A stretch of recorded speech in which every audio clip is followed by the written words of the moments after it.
This is True News. I'm Rick Wiles. Days ago, we observed the 56th anniversary of the tragic assassination of President John F. Kennedy in Dallas, Texas, on November 22nd, 1963.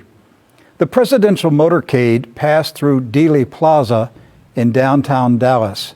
The plaza was named for Mr. George Bannerman Dealey, the publisher of the Dallas Morning News. Mr. Dealey was a 33rd degree Freemason.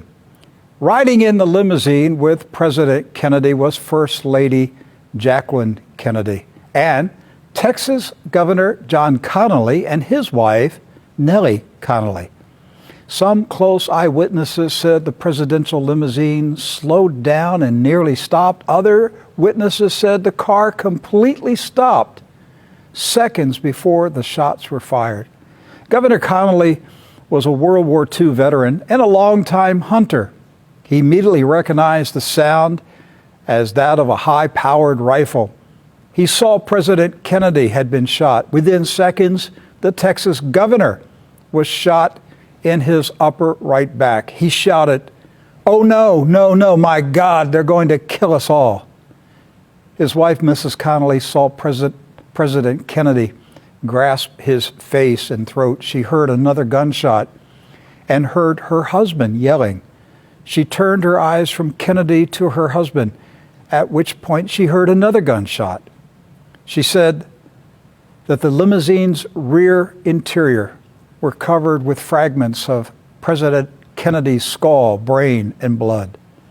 On the day of the Kennedy assassination anniversary, I received and read with great interest an email newsletter from Mr. Gerald Celente, publisher of Trends Journal.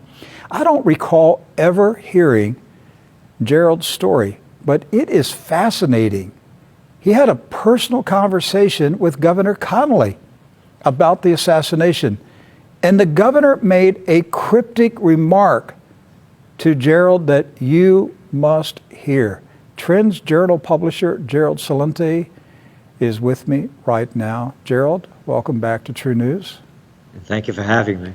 Gerald, I read your email last weekend. I think it was Saturday when I opened it up and read it, and was fascinated because I don't recall, maybe you did tell me this in the past, but I don't recall hearing you tell the story. I've never met anybody that had a firsthand conversation with somebody who was personally involved in the assassination that day. So let's start at the top of the story. When and how, where did you meet Governor John Connally? Well, the how was a gentleman by the name of John J. Hooker, and he was from Tennessee. The family is quite renowned, and Hooker, his passion was not to have rich people own and run elections. He almost became governor of Tennessee. He had read my book, Trend Tracking, and Time Magazine. This is 1989 when the book came out, far better than Megatrends, Time Magazine. And in that book, I had forecast that there would be a new third party. This is when George H.W. Bush was president. And I forecast that in 1992, someone like Ross Perot would be the political maverick that people were looking for. So what happened was that it was John Hooker that got Ross Perot to run for president. He induced him to do it. He got him on Larry King's show. So this is 2 weeks before the election in 1992, and I get a call from Hooker.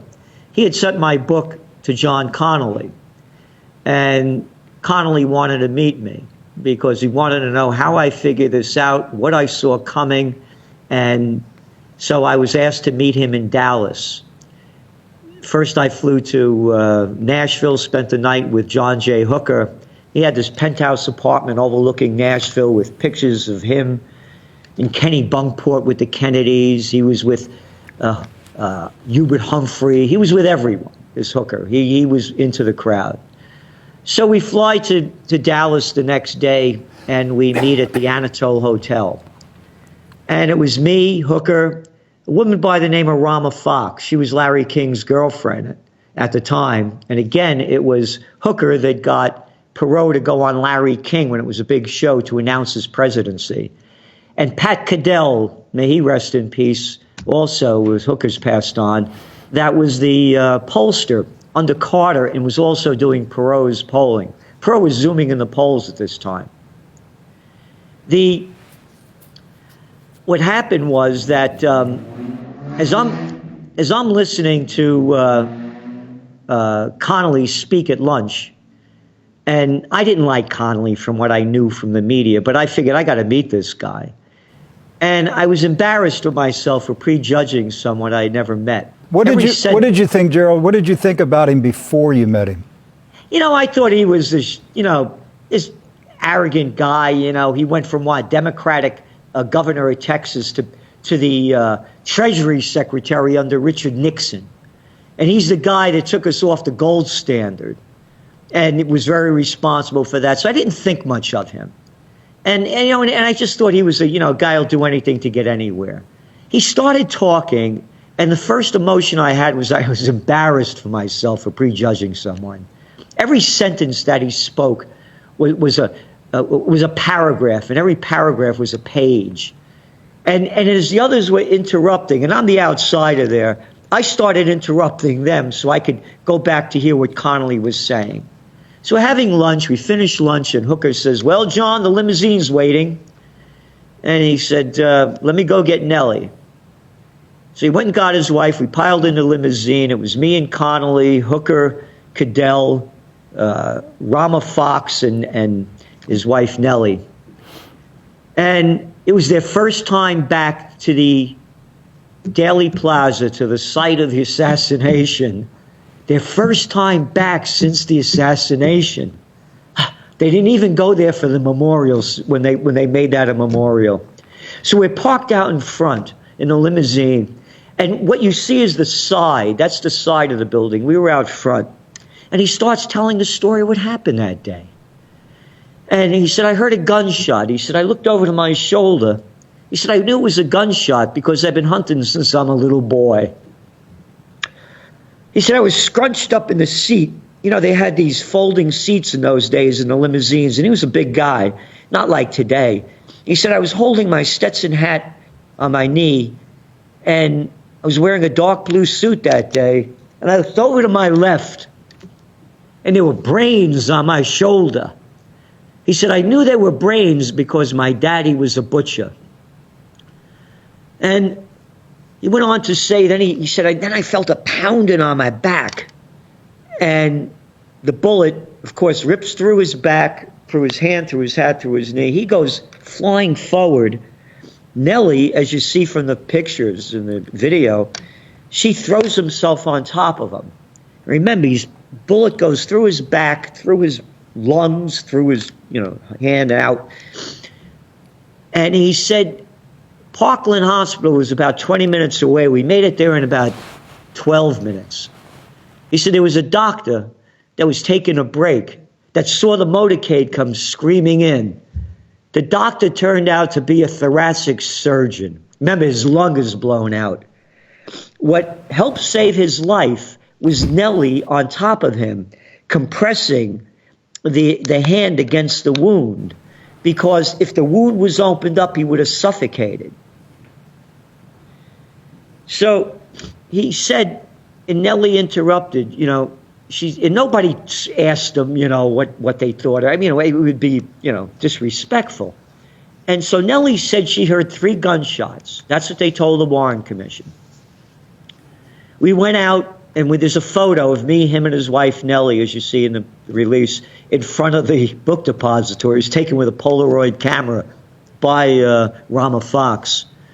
And we got out. There was hardly anybody around Daley Plaza. We took a couple of photos. All of a sudden, out of nowhere, hundreds of people coming by. And he was very graceful to everyone. We get back in the car. We head back to Daley Plaza, and I'm looking at him. And I said, "How are you feeling?" He said, "I'm not feeling too good." And I asked him this because he had these purple splotches all over his hands. And my father, may he rest in peace, died of lung poisoning from working in the shipyards during the World War II, and he died of asbestos poisoning. And they had him on heavy doses of prednisone. They also had Connally on heavy doses of prednisone. He was complaining that his lungs, they thought it was adhesions, they didn't know. And I knew he was going to die. I've seen this picture before. You know, he was a big guy. He was all hunched over, and you could see in the picture of what he looked like. We all get out of the car. We get back to we get back to the Anatole Hotel. He and I are sitting in the middle. Everybody else walks in front of us. He opens the door. We walk in to the lobby, and he looks at me heading toward the elevator, and he stops. He said, "I read your book." He said, "It's a fine piece of work, and I know your heart's in the right place, but you don't have a clue what's going on, and neither do the American people, because if they did, there'd be a revolution in this country." And I just stood there, and I didn't say anything. And he walked ahead. Everybody was waiting in the elevator. Then we went back up to his suite, and they were just talking about, him and Cadell talking about the different people and the politicians and stuff. And that's the story in a nutshell. But that also reinforced my belief that I don't believe in any of the political parties. It made me, it solidified my being a political atheist. And what also struck me is that, this is a guy that knew it from the inside out. And when you look at the photos of him walking out before they got into the car, when the car's driving and a big smile on his face, you can't have that kind of smile on your face if you know there's an assassination that's going to happen. Sorry, when anybody wants to believe the motto of the Trends Journal is think for yourself. To me, they had no clue what was going on. I agree. Certainly, the people in that automobile didn't. Perhaps a driver or two, because the eyewitnesses claimed that the vehicle almost came to a complete stop. But this comment that Governor Connally made to you in 1992, he said, "Gerald, you don't have a clue what's going on. If the American people knew what was happening in this country, there'd be a revolution." What do you think the governor was alluding to?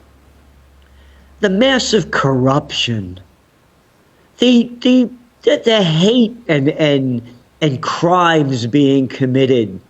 This is still a time, the Cold War was just starting to cool down a little bit, but all of that before that, and the corruption of the banking system, which he was a part of. He was right there. And he wasn't doing well financially, by the way, back then. Oil prices were in the tank. He was living in Houston. I believe he was on the board of directors of one of the oil companies. And, and he was, of who he was a humble man, from my feeling with him. We stayed in contact, by the way, until February, and then he died in April.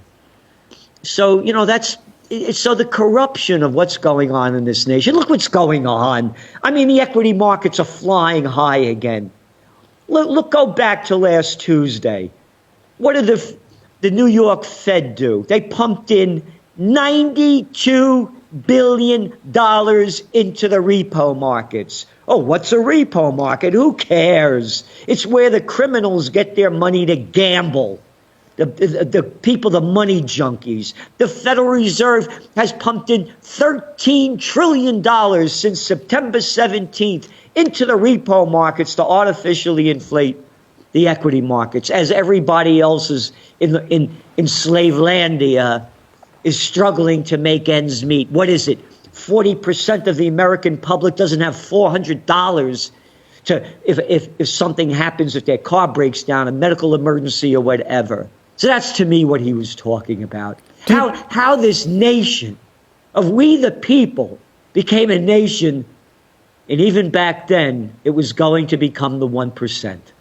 Gerald, do you think maybe the governor was aware that that what happened on November 22nd, 1963 was actually a coup, that there was a takeover of the U.S. government by forces inside or outside, that Kennedy had been eliminated and we were no longer the nation that we used to be. Do you think that's what he was thinking? It may well have been. And again, we didn't question, we didn't ask him, any questions and, would be, but to me, yes. And this is very important as well, Rick. Go back to Friday, December 22nd, November 22nd, 2019. Not one mention in the mainstream media about the assassination, the anniversary of it. No, and nothing. This to me is how disgusting it has all become. This is a full-page ad in the New York Times. They call themselves the paper of record. To me, they've degraded to the toilet paper of record. This is Sunday, November 24th, 2 days later. Can you see across the top what it says? I can't. JFK. JFK. John Fitzgerald Kennedy? Yes. No. Justice for Kurds. On October 30th, 2019, Justice for Kurds announced an advisory council in the New York Times and told our Kurdish friends, you're not alone. It goes on. Do you know who the people behind this are? Who? People like that arrogant Bill Mayer, Gloria Steinem. One person after another, politicians and on, why we should be illegally in Syria, murdering people as the United States has throughout Iraq, supply the weapons to do so in Yemen, what they've done in Libya and Afghanistan. And how dare we abandon the Kurds in Syria with the baloney that they're there to fight ISIS. Fight ISIS? How about you reap what you sow? You kill millions of people all over the world. You think they want revenge? But that's how they celebrate JFK. And no outrage about this, other than, of course, from me.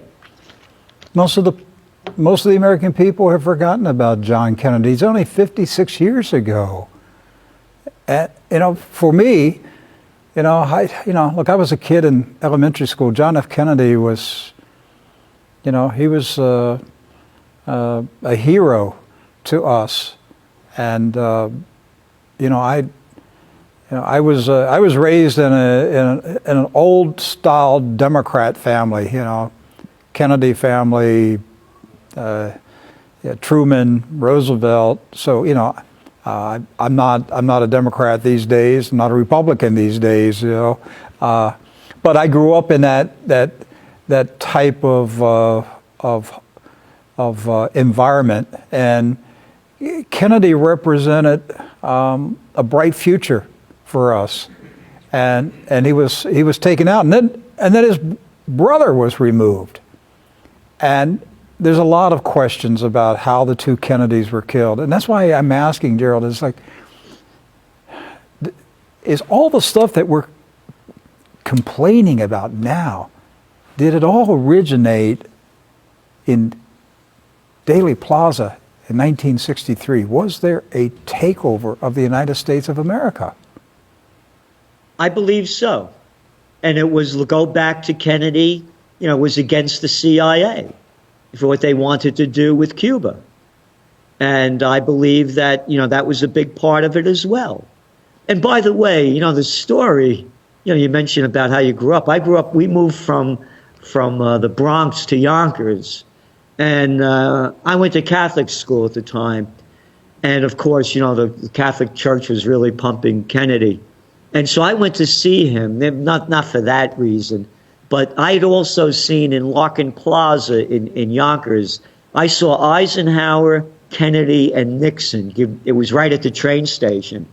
And this is the days, of course, when the downtowns were very, a big business, that's where everything was centered before the days of the mall.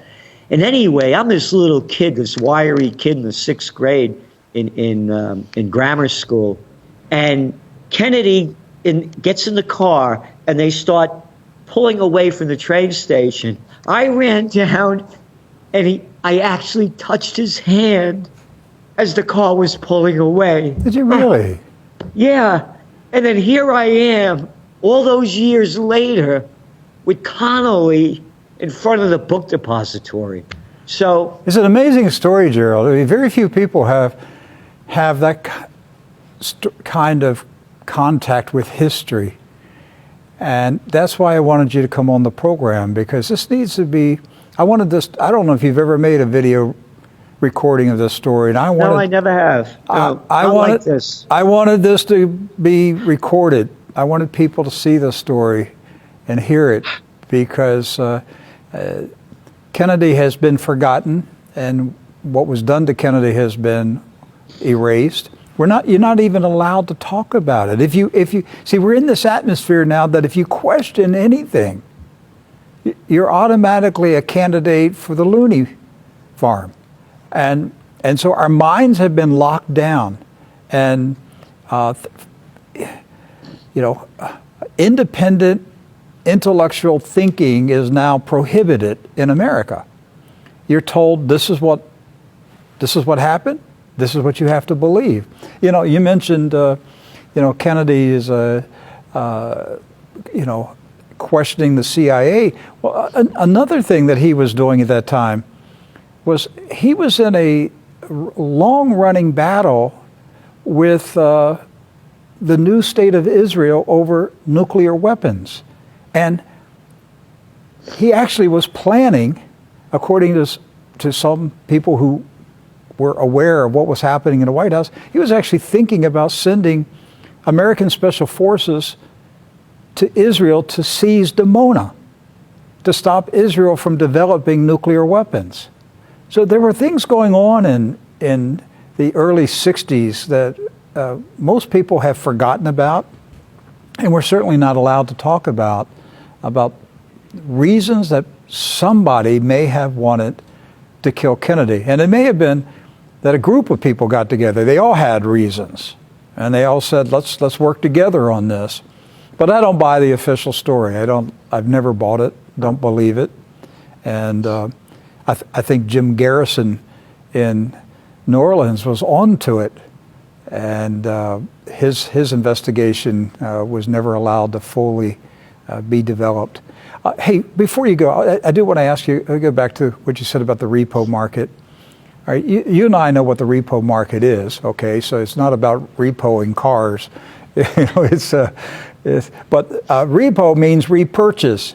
And so to repurchase means that the bank agrees to repurchase the securities that they borrowed overnight, and it's usually done within 24 hours.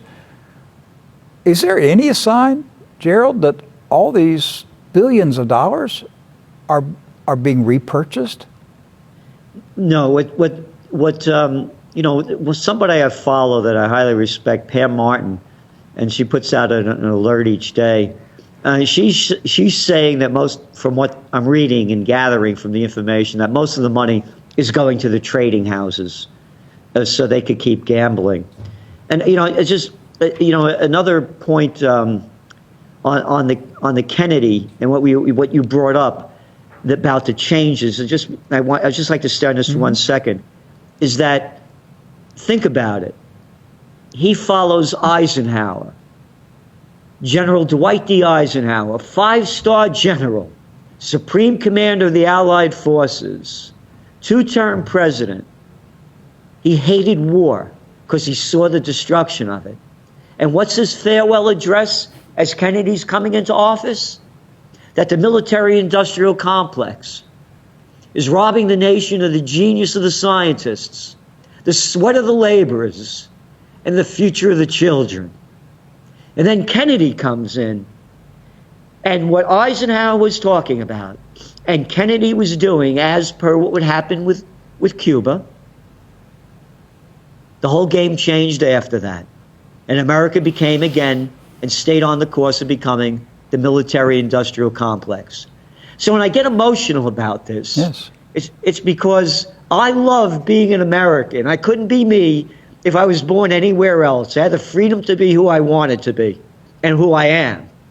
And I see our rights being robbed from us, from lousy little low-life politicians.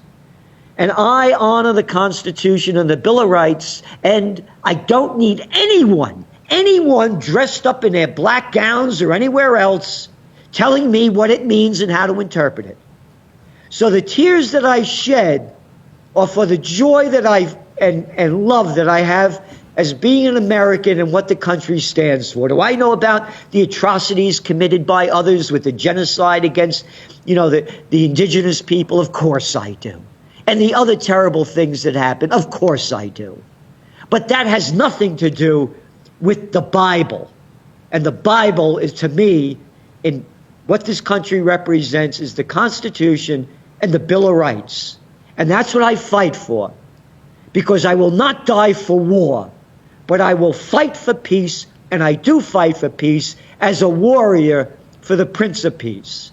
And that's why my heart is so broken from what's happened to this country and how the people aren't standing up to fight back against the criminality that's destroying it. I am in total agreement with you, Gerald, because anyone our age or older, we have fond memories of an America that no longer exists.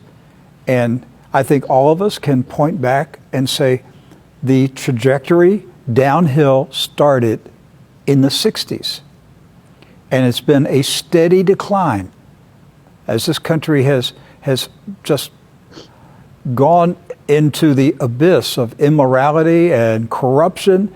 And so I grieve for young people, young Americans who don't even know that anything else existed. And they don't even have any comprehension that there was another America that existed, that this corrupt, bizarre society that we're in right now is normal. And it's not normal, it's abnormal. It's a freak of nature.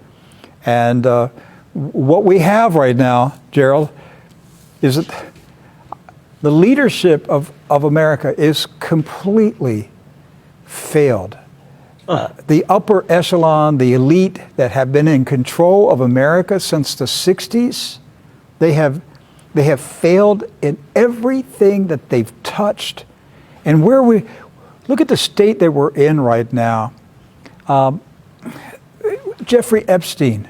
I mean, any thinking person knows that what he was running was a intelligence operation for some intelligence agency. That the leading men of America, the most influential, powerful men of America, were being enticed to come to Jeffrey Epstein's various mansions, a man that had no way of making his billions of dollars, had no clients except one, and this man somehow became a billionaire, and all he did all day long was rape little 13 and 14-year-old girls. And any thinking person knows that this was an operation of blackmail. It went on for at least 30 years, which means that most of the upper echelon of American political society has been compromised by Epstein, and that's why there's no investigation. None. I mean, we had several years ago through Project Veritas the videos that prove that Planned Parenthood not only is aborting babies, but they're dissecting babies and selling their organs. Is there any outrage? Did anything happen? Did we stop giving Planned Parenthood $500 million a year? So this is the state of our country. It doesn't matter what comes out. Nothing changes. What is this power that's gripping this nation? To me, the fish rots from the head down. And I believe that. Again, when you said earlier, when Kennedy was assassinated, so much changed and the country went downhill. Who followed Kennedy? Lyndon Johnson. What did he do? Gave us the Vietnam War. And I was draft age at that time, prime draft age. And I was too stupid to be against the war. I didn't know it was based on lies like all the other wars are. I'm a young guy looking at these soldiers, how, they show you the propaganda, how tough everybody, hey, you want to be like that. I just couldn't imagine me in a foreign country with water up to here. I'm watching these pictures with guys holding a gun over their head with 50 pounds of weight on their back and getting shot at. So I did everything I could to avoid the war. But think about it. A war, another war based on lies that killed over some 60,000 American boys, young guys, teenagers, early 20s, killed over 3 million Vietnamese. I got a great idea. Let's poison the joint with this stuff, Agent Orange. If we get rid of all the foliage, they can't hide, and then we could kill them easier. That's the mentality. Yes. So think of what you said and how important to me what you said, and it did not hit me before, how everything changed when Kennedy was killed. We went into the Vietnam War and kept going downhill from there. That's where we're at right now, Gerald. And I don't know if there's enough thinking people left in the country to turn this thing around. Every day I hope so. I keep speaking out. But I see the endless wars, and I see once again, I mean, they're still beating the war drums for Iran. I believe you're convinced that Iran's the one that we're going to attack. Yes. You think it's going to happen? Yep, I do. Not us. I think Israel is, and maybe Saudi Arabia. They'll use another reason, another excuse to go after Iran. And of course, that's why I launched Occupy Peace. And and anyone that would wish to bring peace on earth, because to me it's very simple, Rick. You cannot rise to a higher level in an atmosphere of fear and terror. You can't be creative under that kind of mentality. And with only peace on earth. Oh, I may get censored for this. I know Black Friday, just happened. And it's about shopping and Christmas time. But the Prince of Peace was also, I believe, wasn't Christmas Day has something to do with that? Yes. So that's what Occupy Peace is. It's to honor the Prince of Peace and bring peace on earth. So anyone that would like to give a gift of peace, please consider going to Occupy Peace. And I have some also good news. Judge Andrew Napolitano. Yes. He has joined the board of directors of Occupy Peace. Oh, good. Yeah. That's good. So we're really pushing forward with this. Well, keep up the work. Gerald, this program, Trunews, we're developing an audience all over the world, and particularly in the Middle East. And we're getting, the other day I got an email from somebody in Tehran telling me that Trunews is being translated every day into Farsi, and people are watching it in Iran. But we're getting emails from all over the world, and people are saying, we're so glad to find that there are Americans who don't want war with everybody. Because that's the image that we have now, Gerald, that we just want to fight everybody.